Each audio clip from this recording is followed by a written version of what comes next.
Hello बच्चा लोग, तो स्वागत है आप सभी का आज के इस बेहतरीन वीडियो में। आज हम करने वाले हैं एक्सरसाइज 3.1 जो कि है pair of linear equation into variable, है ना। इसको हमें करना है। हमें क्या करना है, पहला क्वेश्चन हम देख लेते हैं। पहला क्वेश्चन क्या बोल रहा है, form the pair of linear equation in the following problems and find their solutions graphically. हमें इनके सॉल्यूशन कैसे निकालने हैं भैया, ग्राफिकली। मैंने इंट्रोडक्शन वीडियो में आपको बताया था कि ग्राफिकली सॉल्यूशन कैसे निकालते हैं। अब हमें जो प्रॉब्लम दिए हैं वो वर्ड प्रॉब्लम है। पहले तो इनकी हमें इक्वेशन बनानी होगी, है ना। इक्वेशन बनाने के बाद हमें क्या करना होगा, उसके बाद ही हमें इसका क्या करना पड़ेगा, सॉल्यूशन करना पड़ेगा, वो भी किस मेथड से, ग्राफिकली, है ना। चलिए तो क्वेश्चन पढ़ते हैं। क्वेश्चन क्या है, 10 students of class 10th took part in a mathematics quiz. 10 बच्चे हैं क्लास 10th के जो कि एक मैथमेटिक्स क्विज के अंदर पार्टिसिपेट करते हैं। In the number of girls is 4 more than the number of boys.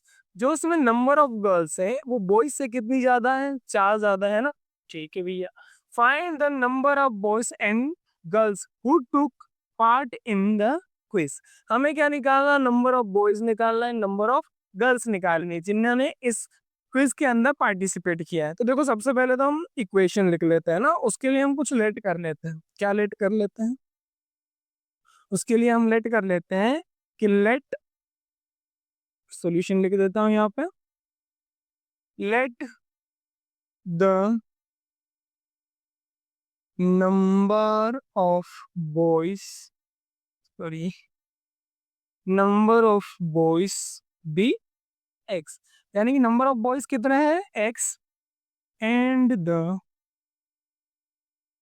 Number of girls be Y.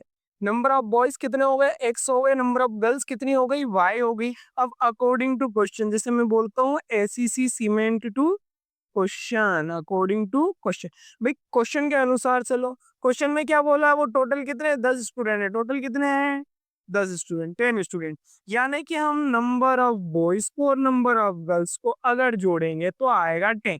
ये बन गई हमारी पहली इक्वेशन जी, बन गई। पहली इक्वेशन बन गई। दूसरी इक्वेशन के लिए वो ये बोल रहे हैं कि जो नंबर ऑफ गर्ल्स हैं ये कितनी ज्यादा है, 4 more than the number of boys. जितने भी नंबर ऑफ बॉयज हैं उनसे नंबर ऑफ गर्ल्स कितनी ज्यादा है, 4 ज्यादा है। सॉरी, थोड़ा सा इक्वेशन मैंने गलत कर दिया क्या, नंबर ऑफ बॉयज जो है, नंबर ऑफ गर्ल्स जो है वो नंबर ऑफ बॉयज से कितनी ज्यादा है, 4 ज्यादा है। तो ये मान लो टोटल नंबर ऑफ बॉयज हैं, इनमें अगर हम 4 जोड़ देंगे तो क्या आ जाएगा, नंबर ऑफ गर्ल्स। क्योंकि नंबर ऑफ गर्ल्स कितनी है, 4 more than the number of boys. ये 4 इधर प्लस का है, बराबर के उस साइड ले जाते हैं तो एक्स, ये वाई इधर प्लस का इस साइड आया तो माइनस का, 4 उस साइड जाएगा तो माइनस की। ये बन गई हमारी इक्वेशन नंबर 2। अब ग्राफिकली जब भी हम सॉल्यूशन निकालते हैं तो उसके लिए पहले हमें क्या करना पड़ता है भाई, इनके कोऑर्डिनेट निकालने पड़ते हैं। जो भी इक्वेशन है इसे ग्राफ करने के लिए इनके कोऑर्डिनेट निकालने पड़ते हैं। तो पहली इक्वेशन के मैं निकाल लेता हूँ। पहली इक्वेशन मेरे पास है x plus y is equal to 10, है ना। अपना बॉक्स बना लेते हैं भी हम, यहाँ हम 3 पार्ट कर लेते हैं।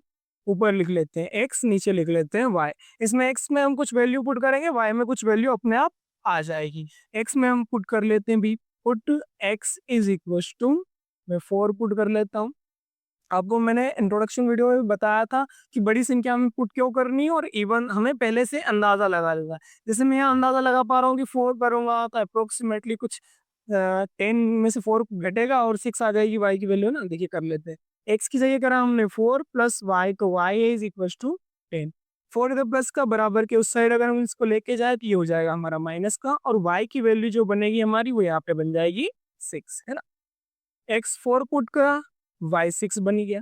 अब आगे आप देखोगे x अगर 6 पुट कर दोगे y अपने आप 4 बन जाएगा। देखो कैसे बन जाएगा, यहाँ मैं पुट करके बता भी देता हूँ। Put x is equal to 6, जब आपने x की वैल्यू 6 रखी तो 6 plus y is equal to 10। 6 plus का उस साइड गया तो माइनस का, 10 माइनस 6, तो y की वैल्यू यहाँ पर क्या बनी आपकी, 4 बन गई जी। ये 4 बन गए। ये पहली इक्वेशन के लिए हो गया। दूसरी इक्वेशन क्या है हमारे पास, दूसरी इक्वेशन बिल्कुल सिंपल है जी। क्या है, x minus y is equal to -4। ये हमारी दूसरी इक्वेशन है। अब इस दूसरी इक्वेशन में हमें क्या करना है, इसमें भी सेम पैटर्न, सेम हमें x की कुछ वैल्यू रखना है, y की कुछ वैल्यू अपने आप बन जाएगी। चलिए कर लेते हैं, x की कुछ वैल्यू रखेंगे, y की कुछ वैल्यू अपने आप आ जाएगी। देखो अब यहाँ पे ध्यान देना है ना, हमें पॉजिटिव वैल्यू लाना है, तो हम x की वैल्यू 1/2 पुट कर लेते हैं। ठीक है, कितनी पुट कर लेते हैं, 2 पुट कर लेते हैं। y की क्या आती है, put x is equal to 2। ये जितनी भी वैल्यू आए ना, ध्यान रखना पॉजिटिव आए, ताकि हमें ज्यादा ग्राफ ड्रॉ ना करना पड़े। अब आप इक्वेशन लिखोगे, x की जगह 2, y की जगह -y और इज इक्वल टू माइनस का 4। 2 इधर प्लस का है बराबर के, अगर उस साइड जाएगा तो 2 पाई का हो जाएगा, माइनस का 2 हो जाएगा। y माइनस का है उधर, -2 और -4 कितने हो गए, माइनस के 6, माइनस से माइनस कैंसिल, यह क्या बना जी, 6 बना। मतलब हम अगर यहाँ पे 4 पुट करेंगे तो यहाँ बन जाएगा 8। वो कर भी देते हैं हम, क्योंकि हमें तो नंबर भी लेना है ना। Put x is equal to 4, चलो करके देख लेते हैं। x की जगह पे रखा 4, minus y is equal to minus के 4। 4 इधर प्लस का बराबर के उस साइड गया तो क्या हो जाएगा, 4 माइनस का 4 हो जाएगा, है ना। -4 एक ऑलरेडी अवेलेबल था, -4 और -4 माइनस के 8 हो गए, और इधर क्या है हमारा माइनस वाई, माइनस से माइनस जो है कैंसिल हो गया, कट गया, है ना। तो हमारे पास क्या बचा, y की वैल्यू आ गई 8। ये हो गया इसका सॉल्यूशन। अब हमें क्या करना है, हमें ये दोनों की दोनों ही इक्वेशन ग्राफ पे प्लॉट कर देनी है। दोनों इक्वेशन को हम ग्राफ पे प्लॉट करते हैं, और जहां इंटरसेक्ट करेगी वो इसका आंसर हो जाएगा, वो इसका सॉल्यूशन हो जाएगा। चलो तो कर लेते हैं। तो देखिए अब इन दोनों इक्वेशन को ग्राफ के माध्यम से हम ग्राफ के ऊपर प्लॉट कर लेते हैं। हम पहली इक्वेशन को करेंगे, तो पहले कोऑर्डिनेट है हमारे पास 4 6, यानी पहला पॉइंट है हमारा 4 6, x की वैल्यू 4 है और y की वैल्यू 6 है। मैंने आपको बताया था, सिखाया था जब इंट्रोडक्शन किया था, तो उसमें अभी वापस सिखा रहा हूँ कि यहाँ पे ये चीज ध्यान रखना कि आप अगर इनके बीच की जो गैप है, मैंने 2 2 की गैप ली, तो आप 2 2 की ले, फर्स्ट दोनों में 2 की गैप है तो आगे भी 2 2 की ले, सेम डिस्टेंस ले, है ना। अगर आपने 5 5 की गैप ली तो 5 5 की ले, वो आपके ऊपर है, आपको जिसमें सहूलियत लगती है वो काम करे, है ना। अब आगे बढ़ते हैं भैया। 4 6, x की वैल्यू है 4 और y की वैल्यू है 6। x हो गया हमारा 4 और y हो गया हमारा 6। आई थिंक यहाँ पे बन गया पॉइंट हमारा। ठीक है, आगे y जब 6 हुआ, x जब 6 हुआ तो y हो जाएगा हमारा 4, x 6 और y हो गया हमारा 4। ये आ गया हमारा पॉइंट। अब इन दोनों को हम एक लाइन के माध्यम से मिला देते हैं भैया, लाइन के माध्यम से मिला देते हैं, यहाँ से लाइन हमारी शुरू कर देते हैं। तो ये दोनों जो हैं मिल गए। अब इन दोनों के कोऑर्डिनेट भी आप लिख देना, थोड़ा सा एरो वगैरह बना देना, ताकि ये लगे कि एक्सटेंड करना, अगर हम इसको चाहें तो ये एक्सटेंड लाइनें हो सकती है ना। इस पॉइंट को का क्या नाम दोगे, x है हमारा 4, y है हमारा 6। इस पॉइंट का क्या नाम दोगे आप, यहाँ पे x है आपका 6 और y है आपका 4। इक्वेशन को क्या नाम दोगे, इक्वेशन जो है हमारी ना, x plus y is equal to n। ये हो गई हमारी ग्राफ के ऊपर। अब दूसरी जो है इक्वेशन उसको प्लॉट कर लेते हैं। इसके कोऑर्डिनेट क्या है, 2 6, x लेना है 2, y लेना है 6। ये बन गया भैया पॉइंट, मिल गया x 2 y 6। दूसरा x 4 और y 8, ये x हमारे पास 4 है और y हमारे पास 8। कहाँ पे बन रहा है, यहाँ पे बन रहा है, आई थिंक, है ना। यहाँ पे बन रहा है x 4 और y हमारा 8। ठीक है, अब इन दोनों को मिला देते हैं भैया। लाइन कहाँ से आएगी, यहाँ से आ जाएगी लाइन हमारे पास। एरो लाइन ले लेते हैं ना। ठीक है, ये दोनों हमारे एक सिंगल लाइन के अंदर यहाँ पर मिल गए। अब देखो हमें पॉइंट भी कहाँ मिला, इंटरसेक्शन का, जहाँ से आगे लाइन बढ़ नहीं रही है, तो हम इसको बढ़ा तो सकते हैं। इस लाइन को क्या कर सकते हैं, हम बढ़ा तो सकते हैं। तो ये यहाँ से बढ़ा देते हैं, थोड़ी सी और आगे कर देते हैं ना, यहाँ तक आपकी लाइन है जो है बन जाएगी, एक्सटेंड हो जाएगी। तो ये जो पॉइंट है ये आपको मिल गया आपका आंसर। क्या मिल गया आपको, आंसर मिल गया। बस इसके कोऑर्डिनेट देख लो, कोऑर्डिनेट देखना आपको आता है। वैसे आप इन दोनों पॉइंट के कोऑर्डिनेट पहले लिख सकते हो, किस किस के लिखना है। एक तो इसके लिख देना, इसके क्या लिखोगे, x है यहाँ पे 2, y है यहाँ पे 6। इस पॉइंट के क्या है, x है 4, y है 8। x है 4 और y है 8। इस पूरी इक्वेशन को लिख दो। इसके ऊपर क्या है, x minus y is equals to -4। अब बहुत सारे बच्चे पूछते हैं सर ये लिखना जरूरी है क्या। देखो जरूरी है, ग्राफिकल मेथड से कर रहे हैं ना, तो हर एक चीज मेंशन करो, क्योंकि मेंशन नहीं करोगे तो नंबर सामने वाला हमें ऐसे ही नहीं देगा, है ना। इस इतनी मेहनत जो है हमारी वेस्ट चली जाएगी, तो मेहनत वेस्ट नहीं होना चाहिए। चलो आंसर देख लेते हैं भैया। ये जो पॉइंट आ रहा है 2 और 4 के आई थिंक बिल्कुल बीच में आ रहा है, तो x की वैल्यू आ रही है यहाँ पे 3 और y की वैल्यू अगर देखा जाए तो 6 और 8 के बीच में क्या आएगा जी, 7 आएगा जी। y की वैल्यू आ गई 7, यानी कि यहाँ से y की जो वैल्यू आई वो आई 7 और जो x की वैल्यू आई वो आई 3। यानी कि आप बोल सकते हो कि नंबर ऑफ बॉयज जिन्हें हमने x माना था वो हो गए 3 और नंबर ऑफ गर्ल्स जिन्हें हमने माना था वाई वो हो जाएंगे हमारे पास 7। देखो नंबर ऑफ बॉयज से 4 ज्यादा है गर्ल्स और दोनों का सम 10 भी आ गया। तो ये था हमारा पहले क्वेश्चन का सॉल्यूशन। अब बढ़ते हैं हम नेक्स्ट क्वेश्चन की ओर। सो अब हम बढ़ते हैं नेक्स्ट पार्ट की ओर। इसका सेकंड क्वेश्चन कर लेते हैं भैया। सेकंड क्वेश्चन करने के लिए पहले तो हमें बनानी पड़ेगी इक्वेशन, और इक्वेशन बनाने के लिए वर्ड प्रॉब्लम को ठीक से पढ़ना पड़ता है। देखो क्या लिखा है, 5 pencil and 7 pens together cost 50। यहाँ पे रुपीस का साइन लगाना शायद आई थिंक भूल गया, मैं लगा देता। अपन तो क्या डिजाइन डाल सकते, डाल दी हमने डिजाइन कि भैया 50 रुपए के हैं। क्या क्या, 5 पेंसिल और 7 पेन, यानी कि 5 पेंसिल और 7 पेन मिलाकर कितने रुपए के, 50 रुपए के। Where is 7 pencils and 5 pens together cost 46 rupees, है ना। यहाँ पे भी देखो साइन नहीं लगा। ये हमारे एडिटर लोग ना थोड़े से क्या है, सही से काम नहीं कर रहे हैं, मतलब एडवांस चल रहा है। कोई बात नहीं जी, मदद कर रहे हैं बेचारे। Find the cost of 1 pencil and that 1 pen, है ना। क्या बोला कि भाई एक पेंसिल और एक पेन की कीमत निकालो। दो सिचुएशन दी है तो इक्वेशन बनाना बहुत इजी है, और मैंने आपको बताया था ऐसे में इक्वेशन बनानी हो तो हमें क्या कर लेना है, हमें लेट कर लेना है। लेट कर लेते हैं जी। ये लिखा हमने सोल्यूशन और लेट किया, let the cost of a pencil, let the cost of a pencil, इसको लिख लेते हैं हम एक्स रुपीस। कितना मान लिया हमने पेंसिल की कीमत को, x rupees, and the cost of a pen, एक पेन की कीमत को हम वाई रुपीस मान लेते हैं। कितना मान लेते हैं भी, वाई रुपीस मान लिया। अब वही अपनी घिसी पिटी कहानी, है ना, एसीसी सीमेंट टू क्वेश्चन। और वैसे इसको क्या बोला जाता है, अकॉर्डिंग टू क्वेश्चन। क्या बोला जाता है, according to question. According to question, देख क्वेश्चन चिल्ला चिल्ला के आपको ये बोल रहा है कि 5 पेंसिल और 7 पेन की कीमत 50 रुपए है। तो इससे मैं लिख सकता हूँ कि 5x प्लस 7y दोनों मिला के होगा 50। ये हो गई इक्वेशन नंबर 1। दूसरी में वो बोल रहा है आपको 7 पेंसिल्स और 5 पेन की कीमत 46 रुपए है। 7 पेंसिल हो जाए और अगर 5 पेन हो जाए तो उनकी कीमत बनेगी 46 रुपीज। ये हो गई आपकी इक्वेशन नंबर 2। अब यहाँ पे थोड़ा सा दिमाग लगाना पड़ेगा भाई।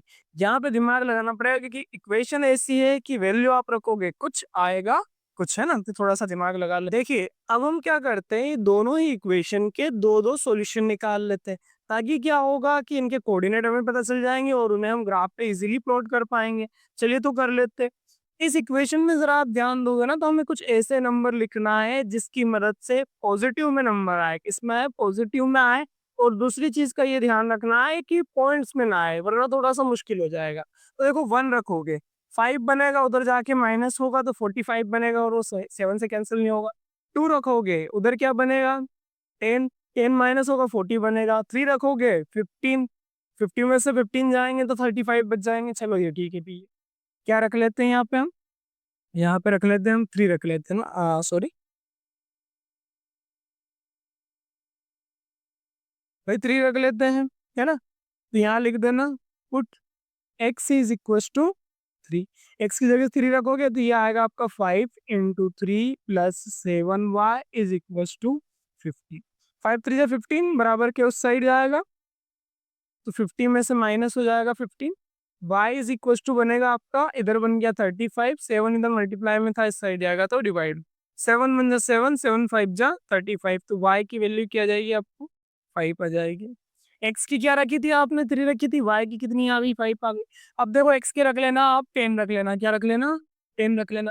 अब देखते हैं y की क्या की, put x is equal to 10। अब जैसे x की जगह 10 रखोगे तो ये बन जाएगा आपका पहला term 50 plus 7y is equal to कितना है आपके पास 50 है भैया। 50 प्लस का बराबर के उस साइड जाएगा तो माइनस का, तो ये हो जाएगा 50 माइनस 50 और 7y। 50 में से 50 गया तो 0 बचा, तो y की जो वैल्यू आएगी वो भी आपको कितनी आ जाएगी 0 आ जाएगी। यानी यहाँ x की 10 रखा तो y की जगह कितना आ गया 0 आ गया। इस चीज का विशेष ध्यान रखना। अब देखो आगे इधर सोल्व कर लेते हैं हम। इसमें एक काम करते हैं, हम पुट करते हैं, अगर x की जगह पे मैं 0 पुट कर दूं तो टर्म 0 हो जाएगा, और y की वैल्यू क्या बनती है वो हम देख लेंगे, है ना। 0 पुट कर देता हूँ, ठीक है। Put x is equal to 0, तो पहला टर्म तो 0 हो गया, बचा 5y इज इक्वल टू 4। 4 ही बचा ना, सॉरी सॉरी 46 है, कितना है 46, तो 0 पुट कर देते हैं, ये बचा अपना 46। 0 पुट करूं या क्या करूं, 10 पुट कर लेता हूं, चलो 0 ही कर लेते हैं ना। 0 पुट करा तो क्या आएगा 5 इधर मल्टीप्लाई में उस साइड जाएगा तो डिवाइड, तो ये आपका बन जाएगा 46 अपॉन में 5। 5 9 जा 45, फिर पॉइंट लगेगा, एक बचा है तो 10 बन गया, 5 2 जा 10, तो y की जो वैल्यू बनी आपको कितनी बनी 9 पॉइंट। ध्यान रखना ये सारी वैल्यू है, y की वैल्यू कितनी बनी है आपको 9.2। अब एक काम करते हैं, x की जगह रख लेते हैं हम, x की जगह रख लेते हैं हम 10 रख लेते हैं, कितना रख लेते हैं हम 10 रख लेते हैं, x की जगह 10 रख लेते हैं, है ना। चलो रख लो, put x is equal to 10।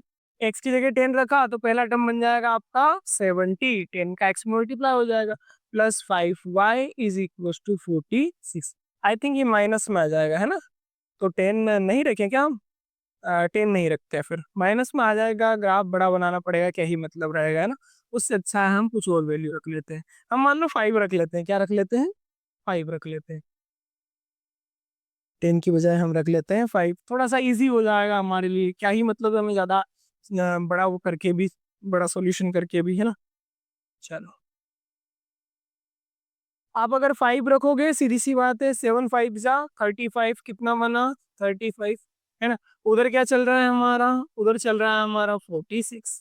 35 plus का बराबर के अगर उस साइड इसको हम लेके गए तो ये 46 माइनस 35 हो जाएगा, माइनस करोगे बचेगा आपका 11, और 11 को अगर 5 से आप डिवाइड करोगे तो ये आपको आई थिंक 5 टू जा 10 और पॉइंट, और 5 टू जा फिर 10, है ना। 2.2 आ जाएगा, y की वैल्यू कितनी आ जाएगी 2.2 आ जाएगी भैया। ये चीज का आप विशेष ध्यान रखना। चलो तो अब आगे बढ़ते हैं, अब इसका ग्राफ बना लेते हैं, सॉल्यूशन तो हमने निकाल लिए, अब इसका ग्राफ बना लेते हैं।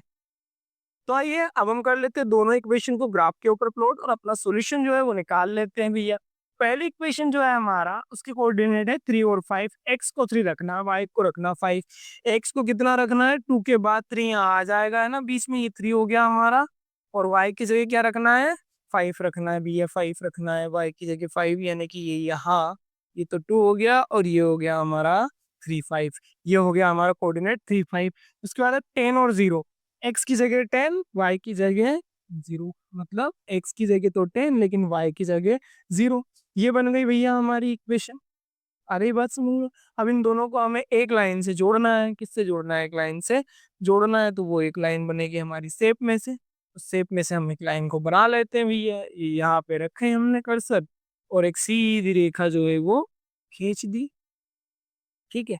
दोनों लाइनें एकदम एग्जैक्टली मिल गई, ठीक है। थोड़ी सी इसको मैं ऊपर ले लेता हूँ, ठीक है। तो ये हमारे दोनों पॉइंट्स मिल गए। अब को हमें थोड़ा कोऑर्डिनेट को शो भी कर देना, ये कौन सा है भैया, तो ये है हमारा 3 और 5, और ये हमारा कौन सा है, ये है हमारा 10 और y की वैल्यू 0। इक्वेशन कौन सी है वो भी लिख दो, इक्वेशन है हमारे पास ये 5x plus 7y is equal to 50, है ना।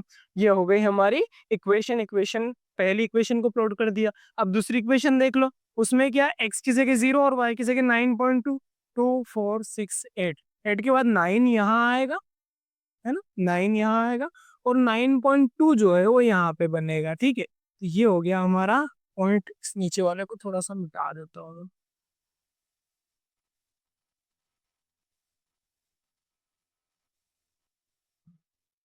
ठीक है, ये क्या बन गया हमारा 9.2।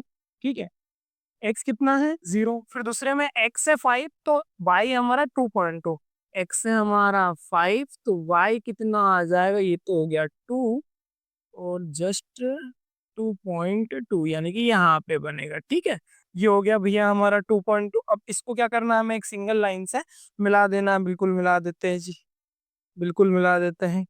ये यहाँ से बनेगी हमारी लाइन, ये लो जी, ये बन गई। ये पॉइंट को हमने बिल्कुल एग्जैक्ट दोनों को मिला दिया, इन दोनों पॉइंट को हमने एग्जैक्ट मिला दिया। अब देख लेते हैं हम इनके कोऑर्डिनेट जरा राइट कर लेते हैं। ये क्या है हमारा, ये है हमारा 5 और 2.2, एक्स है यहाँ पे 5 और वाई कितना है 2 ध्यान रखिएगा इस चीज का। ये जो हमारा पॉइंट था, ये हमारा पॉइंट कौन सा था, लाइन अगर थोड़ी सी और आगे बढ़ाएंगे तो ऐसे बन जाएगी।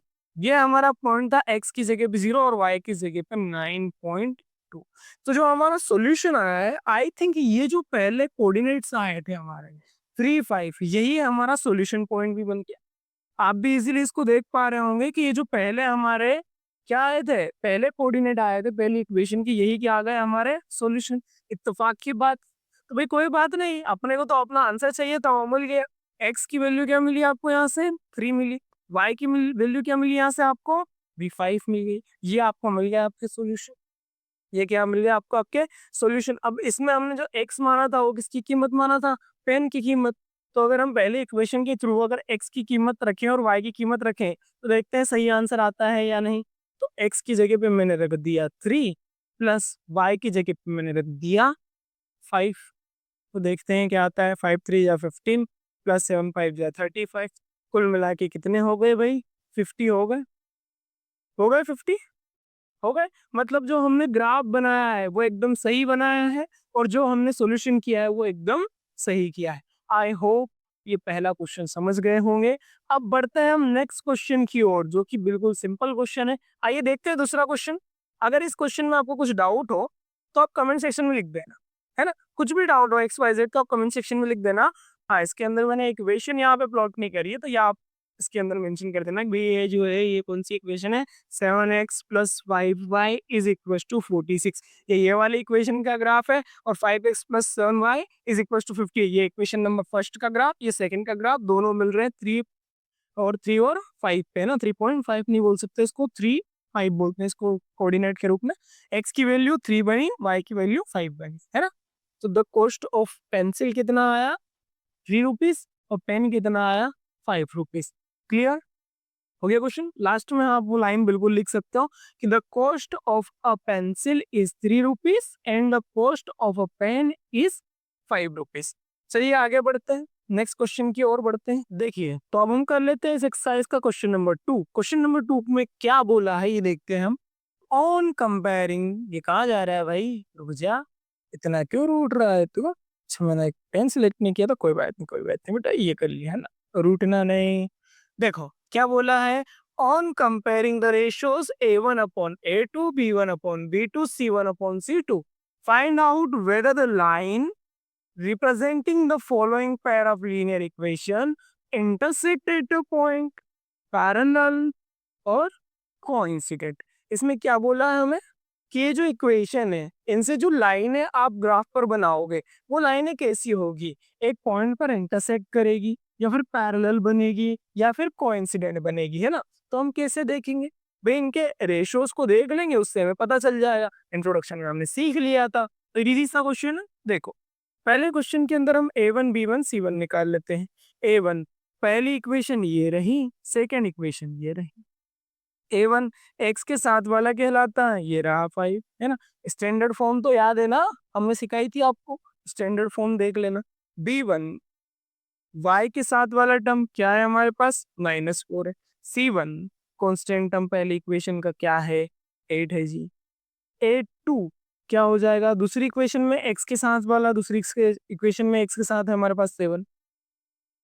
b2 y के साथ क्या है यहाँ पे 6 और C2 क्या हो जाएगा हमारा 9 हो जाएगा जी। अब देखो थोड़ा सा पहले से दिमाग लगा लेना, है ना। यहाँ से ही देख लो भाई, यहाँ अपोन नहीं लगाना है, बच्चे अक्सर क्या करते हैं यहाँ पे अपोन लगा देते हैं, यहाँ अपोन नहीं लगाना आपको, पहले देख लेना। 5/7 लिखा -4/6, माइंड में ही करना है, काटेंगे तो -2/3 बनेगा, तो -2/3 5/7 के इक्वल नहीं है, तो डायरेक्टली ऐसा लिखो भाई 5/7 is not equal to -4/6, which means इसका मतलब क्या है कि A1/A2 इक्वल नहीं है B1/B2 के। और ऐसा जब भी बने A1/A2 इक्वल ना हो B1/B2 के, तो लाइन कैसी बनती है, intersect at a point, intersecting line कैसी बनती है, इंटरसेक्टिंग लाइन मैं लिख देता हूं, इंटरसेक्टिंग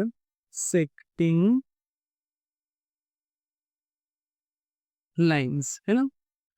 और भी थोड़ा सा मैं बता देता हूँ आप लोगों को कि इंटरसेक्टिंग लाइन जो होती है उसके सॉल्यूशन कितने होते हैं, ओनली वन सॉल्यूशन। तो अगर इसमें पूछा भी जाता है कि इसके कितने सॉल्यूशन निकलेंगे, तो हम लिखते हैं इसका आंसर वन यूनिक सॉल्यूशन, है ना।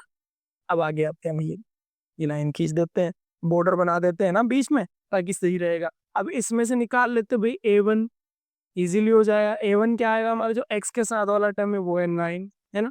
B1 पहली इक्वेशन में जो y के साथ वाला टर्म है वो हमारा B1 हो। C1 पहली इक्वेशन का कांस्टेंट टर्म हमारा C1 हो गया, ठीक है। दूसरी इक्वेशन पे चलते हैं भैया, A2 x के साथ क्या है यहाँ पे 18 है, B2 y के साथ क्या है यहाँ पे 6 है, C2 कांस्टेंट टर्म क्या है यहाँ पे हमारे पास 20, ठीक है। इजी था, कोई दिक्कत नहीं भी। रेशियोज देख लो, 9/18 काटेंगे तो 1/2, इसको काटेंगे तो 1/2, इसको भी काटेंगे तो 1/2, तो तीनों ही मिल गए हमें 1/2। तो हम बोल सकते हैं कि 9/18 इक्वल है 3/6 के, और ये इक्वल है 12/24 के। तीनों इक्वल है ना, काटेंगे तो तीनों क्या बन जाएंगे 1/2, 1/2 और 1/2। तो ठीक है, तीनों इक्वल मिल गए, हम लिख सकते हैं कि A1/A2 B1/B2 के इक्वल है, और इक्वल है ये C1/C2 के। ये तीनों चीज अगर आपस में इक्वल हो तो लाइन कौन सी बनती है हमारी, कोइंसिडेंट लाइन बनती है। कौन सी लाइन बनती है, कोइंसिडेंट लाइन बनती है, कोइंसिडेंट लाइन, है ना। मेरे स्पेलिंग्स पे मत जाना, स्पेलिंग मिस्टेक्स बहुत होती है मेरे से, तो आप लोग सही कर लेना उनको, है ना। कोइंसिडेंट लाइन बनती है। और सॉल्यूशन अगर पूछा जाए कोइंसिडेंट लाइन का, तो कितने सॉल्यूशन होते हैं, इनफाइनाइट मेनी सॉल्यूशन, हमें जितने चाहिए उतने सॉल्यूशन मिल जाएंगे हमें कोइंसिडेंट लाइन के। आगे बढ़ते हैं भैया, आगे यहाँ पे ये हमारी पहली इक्वेशन, ये हमारी दूसरी इक्वेशन। पहली इक्वेशन जो है हमारी, उसमें से हम A1 की वैल्यू निकाल लेते हैं, जो क्या है हमारी 6। B1 की वैल्यू निकाल लेते हैं, वो क्या है हमारी -3। C1 की वैल्यू निकाल लेते हैं, वो क्या है हमारी 8, है ना। A2 की वैल्यू निकाल लेते हैं, वो क्या है हमारे पास 2। B2 की वैल्यू निकाल लेते हैं, वो क्या है हमारे पास y के साथ क्या मल्टीपल में -1। C2 की वैल्यू निकाल लेते हैं, जो कि है 9। अब आप देखोगे 6/2, तो 2 अंदर 2, 2 3 जा 6, 3/1 बच गया, यानी कि 3 बचा। माइनस से माइनस कट गया, 3/1 मतलब 3 ही बचा। इधर 10/9 नहीं कटेगा, इसका मतलब कि 6/2 इक्वल है -3/1 के, लेकिन इक्वल नहीं है 10/9 के। तो हम रेशोस कैसे लिख देंगे कि भाई A1/A2 तो इक्वल है B1/B2, लेकिन इक्वल किसके नहीं है, C1/C2 के इक्वल नहीं है। तो जब ये वाला रेशो आ जाए तब लाइनें कैसी बनती है, तब लाइनें बनती हैं पैरेलल। कैसी बनती हैं, पैरेलल, है ना। और पैरेलल लाइन में सॉल्यूशन कितना होता है भाई, कोई सॉल्यूशन नहीं। पैरेलल लाइन का कोई सॉल्यूशन नहीं होता है ना, कोई सॉल्यूशन नहीं, नो सॉल्यूशंस, है ना।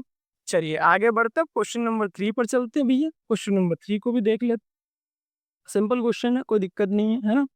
क्वेश्चन नंबर 3 में क्या बोला गया आपको, आपको बोला गया है on comparing the ratios A1/A2 B1/B2 C1/C2 find out whether the following pair of linear equation are consistent और inconsistent। क्या बताना है हमें, consistent और inconsistent। मैंने याद रखने के लिए आपको एक तरीका बताया था, एक ट्रिक बताई थी कि भैया जिनके सॉल्यूशन पॉसिबल हो वो कंसिस्टेंट, और जिनका कोई सॉल्यूशन ना हो वो इनकंसिस्टेंट। मतलब पैरेलल लाइन जो होती है वो इनकंसिस्टेंट है, बाकी जो दोनों लाइन है वो कंसिस्टेंट है। चलो देख लेते हैं, रेशियोज तो निकालने पड़ेंगे इसके अंदर भी हमें। पहली इक्वेशन से A1 B1 C1 की वैल्यू, A1 की वैल्यू यहां पर 3 दिख रही होगी आपको, B1 की वैल्यू यहां पे y के साथ क्या है 2 दिख रही होगी, C1 की वैल्यू यहाँ पे आपको दिख रही होगी 5। अब देखो इक्वल टू के इस साइड से वैल्यू रख रहा हूँ तो इसमें भी इक्वल टू के उसी साइड से रखना है ना, उस साइड लेके जाओगे तो -5 आ जाएगा, मैं इधर ही सही रख देता हूँ, C1 की वैल्यू होगी 5। दूसरी इक्वेशन में A2 की वैल्यू हो जाएगी आपकी 2, B2 की आपकी वैल्यू हो जाएगी -3 और C2 की जो वैल्यू होगी वो होगी आपकी 7, है ना। देख लेते हैं भाई, 3/2 2/3 मिल गया भाई, A1/A2 इक्वल नहीं है B1/B2 के। हालांकि आप बीच में ये लाइन नहीं लिखी है, लिख देना एक इक्वेशन कि 3/2 इज नॉट इक्वल टू 2/-3। जब हमें यही दोनों इक्वल नहीं मिले तो हम तीसरे पर क्यों जाएंगे, तीसरे की बात ही क्यों करेंगे, है ना। ये दोनों इक्वल नहीं मिले, लाइन ही कौन सी बनेगी, इंटरसेक्टिंग लाइन। इंटरसेक्टिंग लाइन जो होती है वो कैसी होती है, कंसिस्टेंट होती है। तो क्या लिखोगे, कंसिस्टेंट। क्या लिखोगे, कंसिस्टेंट। ये जो लीनियर इक्वेशन ये कैसी है, कंसिस्टेंट है ना। सेकंड का देख लो, सेकंड में भी सिंपल है, कुछ नहीं करना भाई, A1 B1 C1 निकालते आना चाहिए, A2 B2 C2 निकालते आना चाहिए, सिंपल क्वेश्चन है, कुछ नहीं करना इसका। पहली इक्वेशन, A1 की वैल्यू क्या बन जाएगी जी, 2 बन जाएगी। B1 की वैल्यू क्या बन जाएगी जी, -3 बन जाएगी। C1 की वैल्यू क्या बन जाएगी, 8 बन जाएगी। दूसरी इक्वेशन से A2 की वैल्यू क्या बन जाएगी, 4 बन जाएगी। B2 की वैल्यू क्या बन जाएगी, -6 बन जाएगी, है ना। और C2 की वैल्यू क्या बन जाएगी आपकी, 9 बन जाएगी। चलो रेशियोज को देख लेते हैं, रेशियोज को देख लेते हैं। 2/4 कट जाएगा 1/2, ये भी 1/2 और ये नहीं कटेगा, ठीक है। तो 2/4 तो भैया इक्वल हो जाएगा -3/6 की। क्यों, क्योंकि ये भी कटेगा तो 1/2, ये भी कटेगा तो 1/2, दोनों ही संख्या माइनस में है ना, तो आंसर प्लस में आ जाएगा। लेकिन 8/9 को हम नहीं काट सकते। यहां से हमें पता चला भाई कि A1/A2 B1/B2 के इक्वल है, लेकिन C1/C2 के इक्वल नहीं है। और इन रेशियोज की मदद से ही हमें पता चलता है कि लाइन कंसिस्टेंट है या इनकंसिस्टेंट। इस केस में जो लाइन बनती है वो बनती है पैरेलल, और पैरेलल लाइन कैसी होती है, इनकंसिस्टेंट होती है। कैसी होती है, इनकंसिस्टेंट होती है। आई होप आपको ये समझ में आ गया होगा। चलिए आगे बढ़ते हैं, और भी हमारे को इसके अंदर क्वेश्चंस दिए गए हैं। थर्ड वाला क्वेश्चन कर लेते भी। थर्ड वाला क्वेश्चन थोड़ा सा समझना इसको ध्यान से, है ना। थर्ड वाला क्वेश्चन, इसमें A1 निकालोगे आप पहली इक्वेशन से, तो A1 बनेगा आपका 3/2, है ना। B1 आपका क्या बनेगा, 5/3, और C1 आपका क्या बनेगा, 7 बनेगा। A2 क्या बनेगा, 9 बनेगा जी, है ना। B2 क्या बनेगा, -10 बनेगा, और C2 क्या बनेगा आपका, 14 बनेगा। देखो रेशियोज को इसमें सोल्व करके देखते हैं। जो 9 है ना, इसके अपॉन में कुछ नहीं है तो 1 है। जब हम इसके अपॉन में ये नंबर लिखेंगे, 3/2 के अपॉन में 9 लिखेंगे, तो इसका क्या होगा, रेसिप्रोकल होकर ऊपर मल्टीप्लाई हो जाएगा। 9 का मल्टीप्लाई होगा 2 से, देखो कैसे होता है। 3/2 है, इसके अपॉन में कितना लिख दिया हमने, 9 लिख दिया जी, ठीक है। इधर कितना लिख दो, 5/3, इसके अपॉन में लिख दिया मान लो मैंने 10। तो इसको जब मैं सोल्व करूंगा तो क्या होगा, इस 9 के अपॉन में कुछ नहीं है, इसका रेसिप्रोकल होकर ऊपर मल्टीप्लाई, 3/2 इंटू 1/9, सॉरी 1/9, 3 1 जा 3, 3 3 जा 9, तो ये बना 1/3 2 जा 6, ये बन गया 1/3 2 जा 6, ये कोमा लगा देना।